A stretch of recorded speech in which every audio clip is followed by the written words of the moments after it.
So what happens when a company goes out of their way to sponsor other reviewers to promote their product?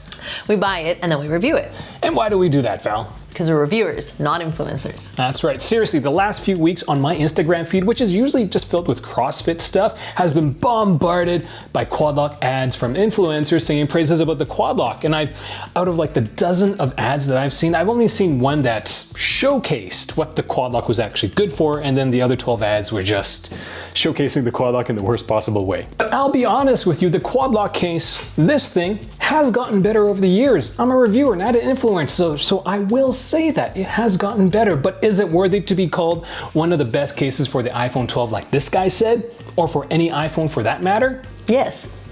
What do you mean yes? Well, yeah, it's a good case if you love overcomplicated and sometimes useless things. So in the next few minutes, Val's gonna talk about the design and the protection. Aaron's gonna talk about the functionality, and he might rant. Roll the review.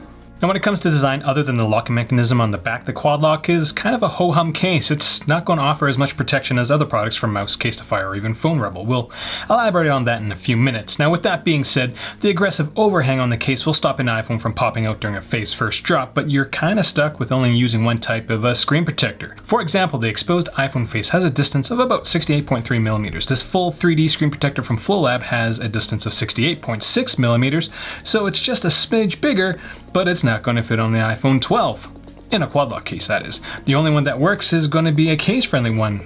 You know, for example, this FlowLab screen protector that measures about 66.5 millimeters across the short edge. The front of the case doesn't slide around easily, though the back with the raised hump for the lock will turn your iPhone into a top if you spin it fast enough. The case has a decent finish on it. It has gotten better over time as the previous generations of Quadlock cases either felt too slick or they showed scuffing really too easily. The back of the case looks like it may get scratched easily upon, first couple weeks, but it does go away after a while, which is kind of neat. Either the case has some self-healing features or the matte finish is just that good at hiding scratches. Regardless, this is one of the better scratch-resistant products that we've used for the iPhone 12. The Quadlock is a double-layered TPU and polycarbonate case.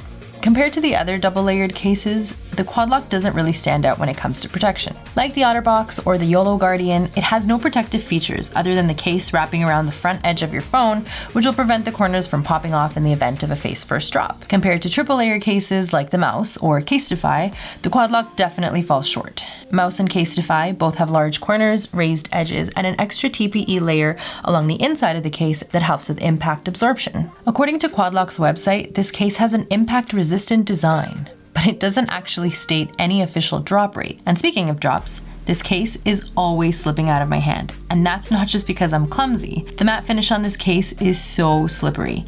Even with that loop sticking out of the back, I've managed to drop my phone in this case way too many times. If you're looking for something that will never fall out of your hand, just go with the loopy. That one also won't cut your finger off if you ever need to change the position of your hand while your finger's in the loop. Now, oddly enough, in all the sponsored reviews we saw, every Quadlock case looked like it was brand new. No minor scratches, no fingerprinting, just pristine, like they've never been used outside of that video or photo shoot. And we can tell you from experience, no Quadlock case that gets used looks like that. Every single time you drop my phone. The last thing about design is that you can buy a weather poncho for your Quadlock case, so that's cool. When it comes to functionality, as a case, the sleep power button is fairly easy to use, but the volume buttons are a little tough. Overall, they feel a bit squishy and they take away from the button feel. The edge height is consistent throughout the entire case, so you'll still feel it when gesturing on your iPhone. I had no issues with iPhone access or camera access with the Quadlock case and the iPhone 12 in it. So if you're finding these reviews useful, you can support us by buying all your things through our Amazon links. And you can support us through Patreon. And what else can they do? Give this video a thumbs up, leave a comment, subscribe to the channel, and hit the notification bell so that every single time we come out with a new video reviewing these products, you get notified. Now, the strength of the Quadlock product line is the locking mechanism.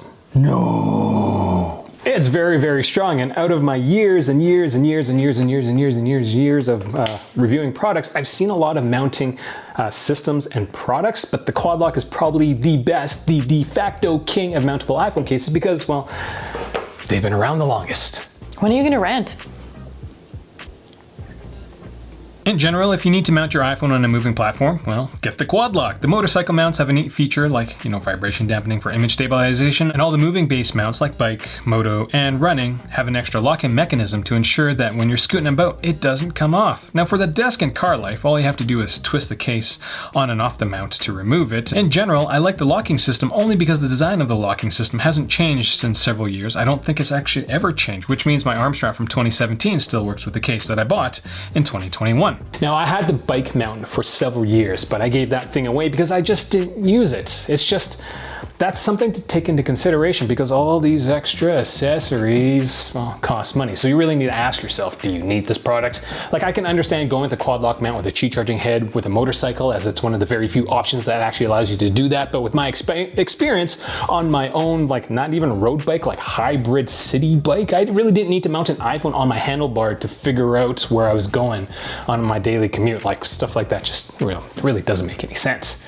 But if you're an office jockey, having that extra strong connection between the case and whatever mount you're using is really just overkill. And it's not like a nice overkill, it's an annoying overkill. Even in the car, the locking mechanism is annoying to use when compared to all the other case-mounted, Qi-mounted chargers that we've used. We've gone through dozens of different magnet-mounted car mounts over the last few years, and we've really never had any problems with them coming off while driving in the city. And if you're wondering how fast the Qi charger head from Quadlock is, do check out that car mount video as we compare it against 10 other brands. Honestly, out of all the products that we have are mountable, the Quadlock is by far the most annoying to use for the average person. Like Val. You're not an average person. I'm below average. Now, one of the most popular accessories for the Quadlock case is the phone ring/stand. It has a 4.5 rating across 1,000+ reviews, which, social credit, I guess, makes it look like an incredible accessory, but it's terrible. Now, if you want a tiny bit of extra functionality to add to the hole that's in the back of your case, it's an option, but it's terrible. It's like trying to make up your shortfall in terms of fat macros by drinking tequila. That's what I do. For several reasons. The first thing is that it's small. Hanging your iPhone off the loop starts to hurt after a couple minutes. Don't believe me? Take your keys and tape them to the back of your iPhone and slip your key ring over your finger and tell me how that goes.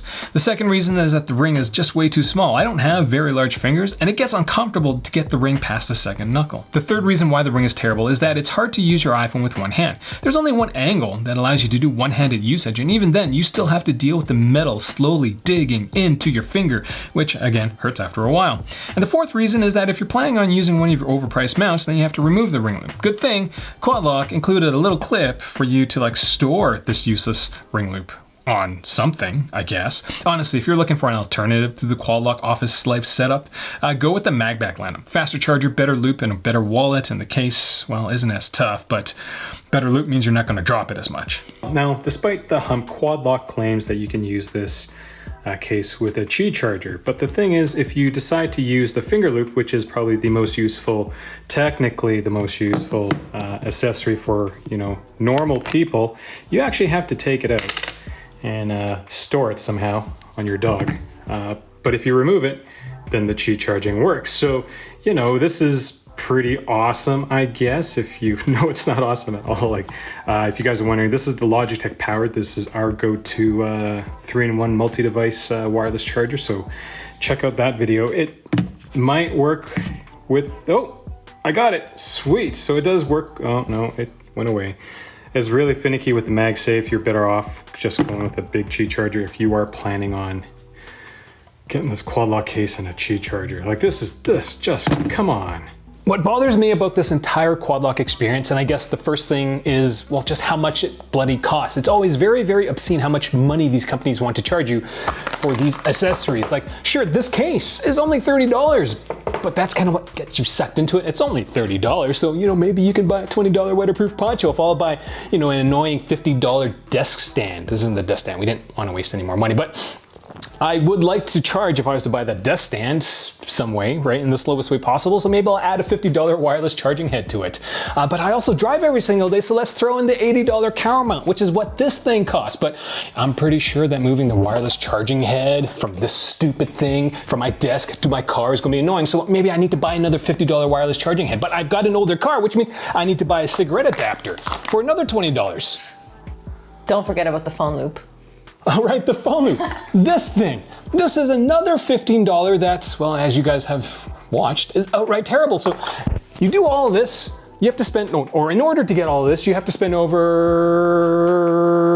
$300 for a set of accessories. For the average person, like Val, the below average person, like me, is below average in terms of usage. Now, the kicker to this plus $300 cash cow Sunday is that all the influencers who Quadlock have in their family, and by family I mean people are paid to say that they're in their family showcasing Quadlock products and in this desk-friendly, office-friendly product manner, like they make it look like it's so useful. They showcase the stupid ring thing by shooting all these photos in like a really dark photo setting, and they show the matte thing and it looks really, really nice, but it doesn't tell you that it can literally rip your fingers off your hand if you use it wrong. Oh yeah, it doesn't show any wear and tear. Like, look at this case. It's gone through so much. And the crazy thing is that people buy into this. It's marketing. I get it because it looks pretty. They're gonna drop the $300 on this entire gong show. And at the end of the day, customer loses, Quadlock wins, the influencer wins. Well, damn. All right, well, that's all we've got. If you haven't already, make sure you hit subscribe, hit the notification bell. Questions, comments, leave them down there. If you find what we do as reviewers, not influencers, being sponsored by any stupid motherfucking company, help us out by buying your stuff through our Amazon links. Best way to support us. Or you could use what? Patreon! Thanks for watching. And the Quadlock system is probably de facto. The last thing about design is that you can buy a weather poncho for your Quadlock case. So, you know, that's cool.